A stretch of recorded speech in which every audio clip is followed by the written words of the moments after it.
Fala galera, tudo bem com vocês? E aí, como é que vocês estão? Bora lá continuar a nossa leitura bíblica em um ano. Estamos na semana de número 21, é o quinto dia da semana 21. Hoje nós vamos ler 2 Samuel capítulo 22, capítulo 23 e também 1 Coríntios capítulo 12. Já estamos quase acabando 2 Samuel, vamos chegar aí no livro de 1 Reis em breve. Eu tô muito empolgado de novo, galera, tem sido muito legal estar com vocês. A gente tem tido uma audiência super legal, surpreendente, a gente está super feliz porque a palavra de Deus tem se espalhado na sua vida e na vida de tantas pessoas. E de novo, né? Não deixe de compartilhar, espalha essa ideia, espalha esse podcast, esse YouTube, seja lá onde você consuma o nosso conteúdo, espalha aí, traz mais pessoas para ler a palavra de Deus, tem sido realmente muito, muito bom, muito especial, uma honra para nós poder estar aqui lendo a palavra, compartilhando um pouquinho da palavra de Deus com cada um de vocês. Vamos nessa, vamos continuar, vamos para esse dia 5 da semana de número 21.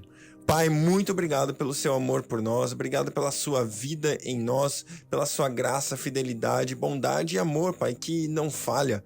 Um amor eterno, um amor perpétuo, um amor contínuo, um amor fiel, um amor que é além da nossa fidelidade, que não espera a nossa fidelidade para ser demonstrado, não espera a nossa ação para poder nos amar. O Senhor foi quem nos amou primeiro. Muito obrigado, Deus, pelo teu amor imenso por nós, Pai. Nós te honramos, nós te adoramos, queremos que a nossa vida seja compatível com aquilo que o Senhor nos deu, Pai, com esse amor demonstrado, com esse amor entregue por cada um de nós, Pai. Abençoa esse tempo de leitura da sua palavra, nós queremos ouvir a sua voz nesse tempo, queremos que o Senhor fale conosco, Deus, estamos aqui porque desejamos mais de ti, desejamos a sua voz, desejamos te conhecer mais, Senhor. Fala conosco, em nome de Jesus. Amém. Davi cantou ao Senhor este cântico quando ele o livrou das mãos de todos os seus inimigos e das mãos de Saul, dizendo: O Senhor é minha rocha, a minha fortaleza e o meu libertador. O meu Deus é a minha rocha em quem me refugio, o meu escudo e o meu poderoso Salvador. Ele é a minha torre alta, o meu abrigo seguro. Tu, Senhor, é o meu Salvador e me salvas dos violentos. Clamo ao Senhor, que é digno de louvor, e sou salvo dos meus inimigos. As ondas da morte me cercaram, as torrentes da destruição me aterrorizaram. As cordas da sepultura me envolveram, as armadilhas da morte me confrontaram.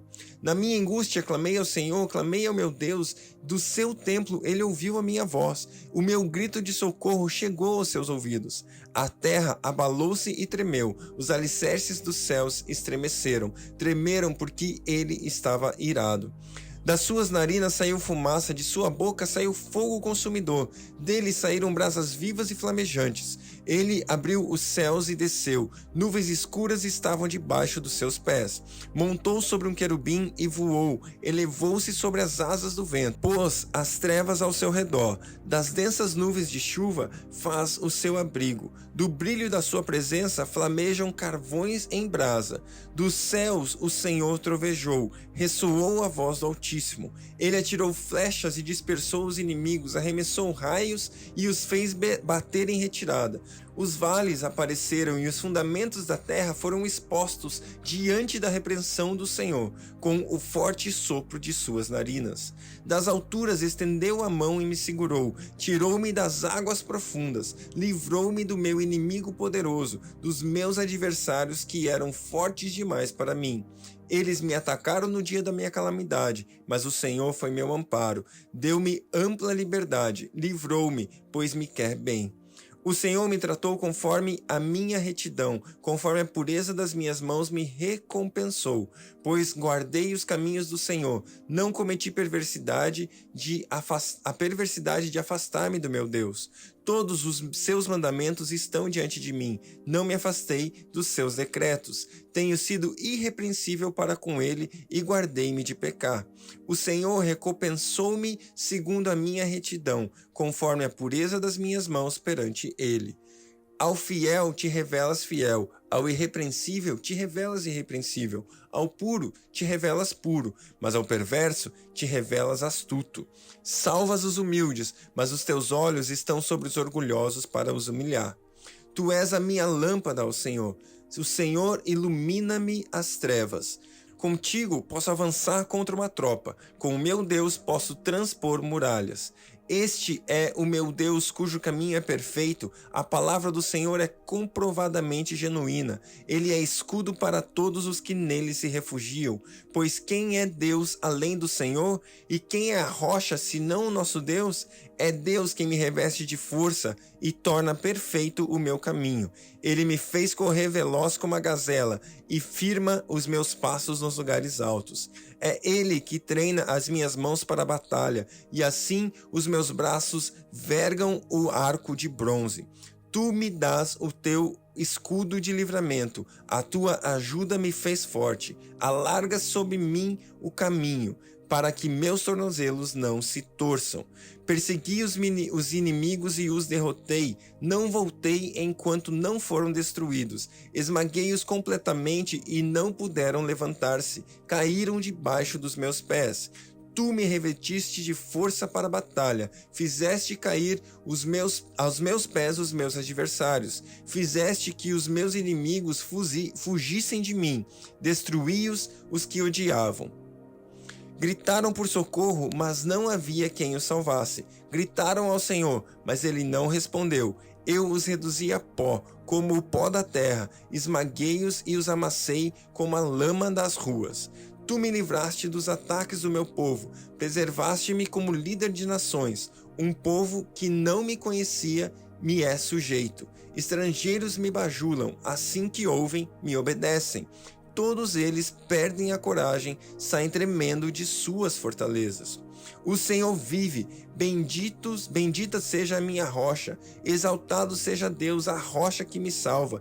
Este é o Deus que em meu favor executa vingança, que sujeita nações ao meu poder, que me livrou dos meus inimigos. Tu exaltaste acima dos meus agressores de homens violentos me livraste. Por isso te louvarei entre as nações, ó Senhor. Cantarei louvores ao teu nome. Ele concede grandes vitórias ao seu rei. É bondoso com o seu ungido e com Davi e seus descendentes para sempre. Glória a Deus, glória a Deus. Aqui a gente vê um ensinamento de Davi. Davi, ele foi um homem que ele aprendeu a viver a sua vida diante de Deus.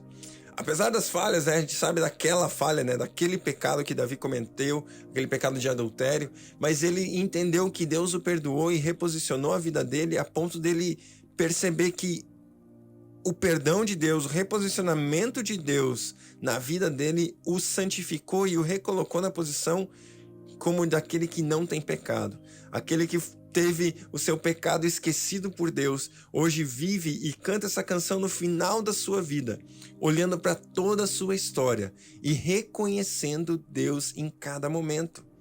Você é capaz de fazer isso? Você é capaz de pegar a sua vida e olhar para ela e ver: aqui tem a graça de Deus, aqui tem o favor de Deus. Naquela situação, se não fosse o Senhor, sabe Deus, eu persegui meus inimigos, eu os derrotei, mas eu não fiz isso na minha força, foi porque o Senhor é minha rocha, foi porque o Senhor está comigo, foi por causa daquilo que o Senhor é em mim, ou por causa daquilo que o Senhor fez em mim, ou por causa daquilo que o Senhor fez através de mim que eu pude fazer tal coisa. Sabe, olhe para a sua vida e reconheça Deus. Davi fazia isso direto. A gente vai daqui a um tempo ler Salmos e a gente vai ver várias e várias vezes Davi bendizendo ao Senhor, dizendo que era por causa do Senhor, que é o poder de Deus na vida dele, que foi por causa de Deus, que foi a dependência dele de Deus, que ele clamava a Deus no momento de angústia e Deus o respondia. Sabe, eu e você podemos ter a mesma vida, nesse sentido de intimidade com Deus, de reconhecimento de Deus, de perceber o agir de Deus que Davi teve. E eu quero te encorajar a viver dessa maneira. Reconheça o Senhor em todos os teus caminhos. 2 Samuel, capítulo 23. Estas são as últimas palavras de Davi. Palavras de Davi, filho de Jessé. Palavras do homem que foi exaltado, do ungido pelo Deus de Jacó, do cantor dos cânticos de Israel. O Espírito do Senhor falou por meu intermédio. Sua palavra esteve em minha língua. O Deus de Israel falou. A rocha de Israel me disse. Quem governa o povo com justiça, quem o governa com o temor de Deus, é como a luz da manhã ao nascer do sol, numa manhã sem nuvens. É como a claridade depois da chuva, que faz crescer as plantas da terra. A minha dinastia está de bem com Deus. Ele fez uma aliança eterna comigo, firmada e garantida em todos os aspectos. Certamente me fará prosperar em tudo e me concederá tudo quanto eu desejo. Mas os perversos serão lançados fora como espinhos, que não se ajuntam com as mãos. Quem tocá-los usa uma ferramenta ou um cabo de madeira de lança. Os espinhos serão totalmente queimados onde estiverem. Estes são os nomes dos principais guerreiros de Davi. Jabezão, um taqumonita, chefe de 3 guerreiros principais. Numa ocasião, com uma lança, enfrentou 800 homens numa batalha e os matou. Depois dele, Eleazar, filho do Ahoita Dodô. Ele era um dos 3 principais guerreiros que esteve com Davi quando os filisteus se reuniram em Pas-damim para a batalha. Os israelitas recuaram, mas ele manteve sua posição e feriu os filisteus até a sua mão ficar dormente e grudar na espada. O Senhor concedeu uma grande vitória a Israel naquele dia, e o exército voltou para onde Eleazar estava, mas somente para saquear os mortos. Depois dele, Samá, filho de Agé de Arar. Os filisteus reuniram-se em Lei, onde havia uma plantação de lentilha.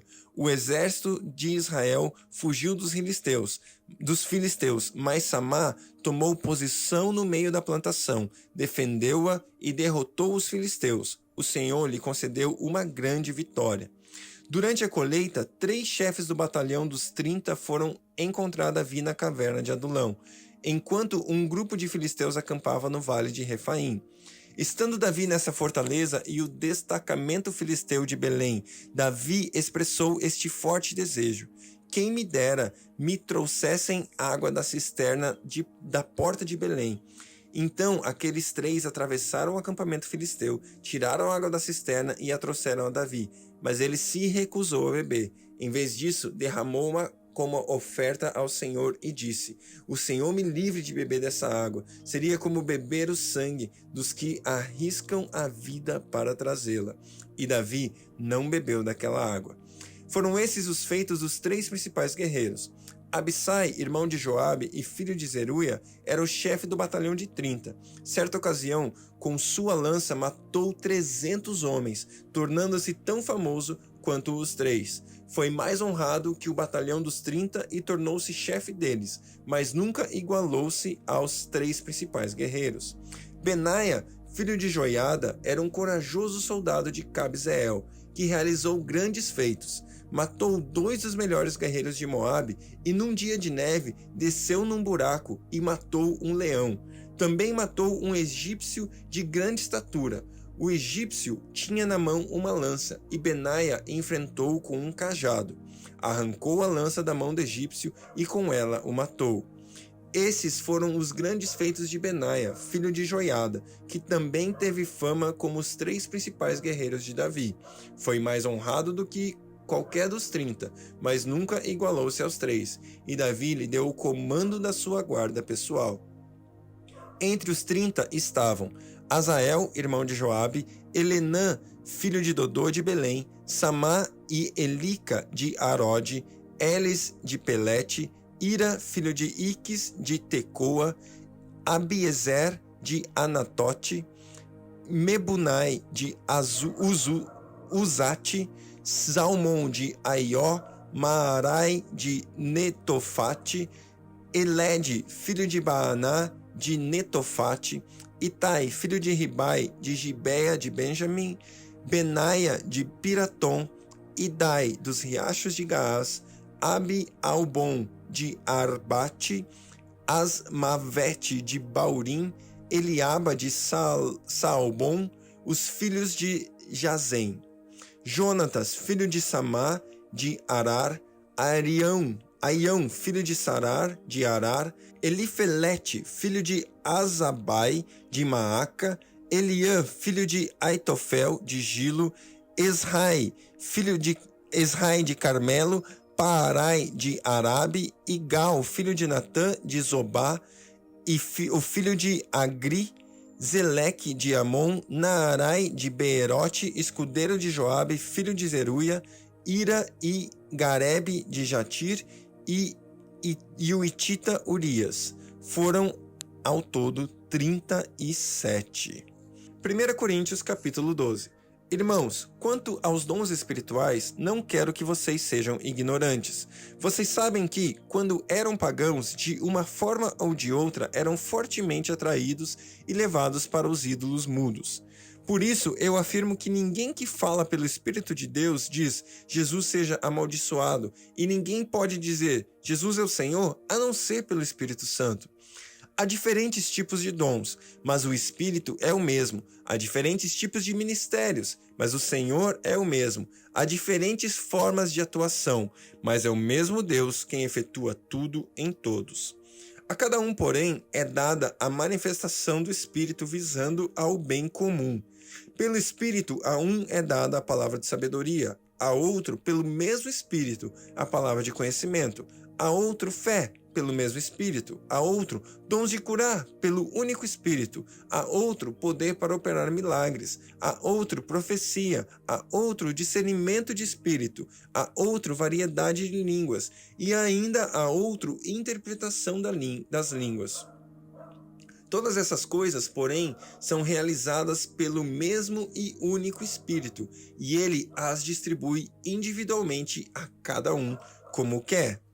Ora, assim como o corpo é uma unidade, embora tenha muitos membros, e todos os membros, mesmo sendo muitos, formam um só corpo, assim também com respeito a Cristo. Pois em um só corpo todos nós fomos batizados, em um único Espírito, quer judeus, quer gregos, quer escravos, quer livres, e a todos nós foi dado beber de um único Espírito. O corpo não é feito de um só membro, mas de muitos. Se o pé disser, não, porque não sou mão, não pertenço ao corpo, nem por isso deixa de fazer parte do corpo. Ou se o ouvido disser, porque não sou olho, não pertenço ao corpo, nem por isso deixa de fazer parte do corpo.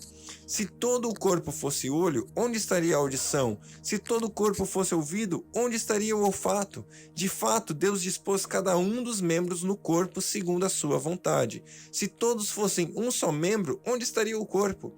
Assim, há muitos membros, mas um só corpo. O olho não pode dizer à mão, não preciso de você. Nem a cabeça pode dizer aos pés, não preciso de você. Ao contrário, os membros do corpo que parecem mais fracos são indispensáveis. E os membros que pensamos serem menos honrosos, tratamos com especial honra. E os membros que em nós são indecorosos, são tratados com decoro especial. Enquanto os que em nós são decorosos não precisam ser tratados de maneira especial. Mas Deus estruturou o corpo, dando maior honra aos membros que dele tinham falta, a fim de que não haja divisão no corpo, mas sim que todos os membros tenham igual cuidado uns pelos outros. Quando um membro sofre, todos os outros sofrem com ele. Quando um membro é honrado, todos os outros se alegram com ele. Ora, vocês são o corpo de Cristo, e cada um de vocês individualmente é membro desse corpo.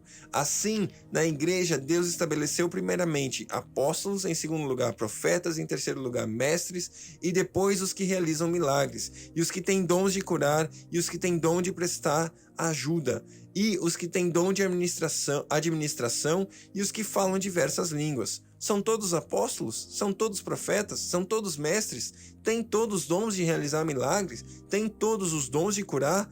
Falam todos em línguas? Todos interpretam? Entretanto, busquem com dedicação os melhores dons. Passo agora a mostrar a vocês um caminho ainda mais excelente. Glória a Deus, esse texto é extremamente profundo. Primeiro, ele dispõe ou ele mostra para nós, Paulo nos ensina que existem 3 tipos ou 3 ações das quais eu e você atuamos no reino de Deus. Ele fala dos dons do Espírito, ele fala dos ministérios E ele também fala das atuações de Deus, da maneira que Deus efetua a sua obra. Os dons do Espírito ele lista logo depois, falando a respeito da manifestação do Espírito que tem um propósito que é o bem comum. A manifestação do Espírito Santo não vem sobre a sua vida, o dom do Espírito Santo não vem sobre você a fim de que você seja exaltado, a fim de que você apareça. Olha o grande profeta, aquele cara profetiza, aquela pessoa tem dom de conhecimento, aquela pessoa tem dom de sabedoria, aquela pessoa ela fala em várias línguas ou ela interpreta as línguas.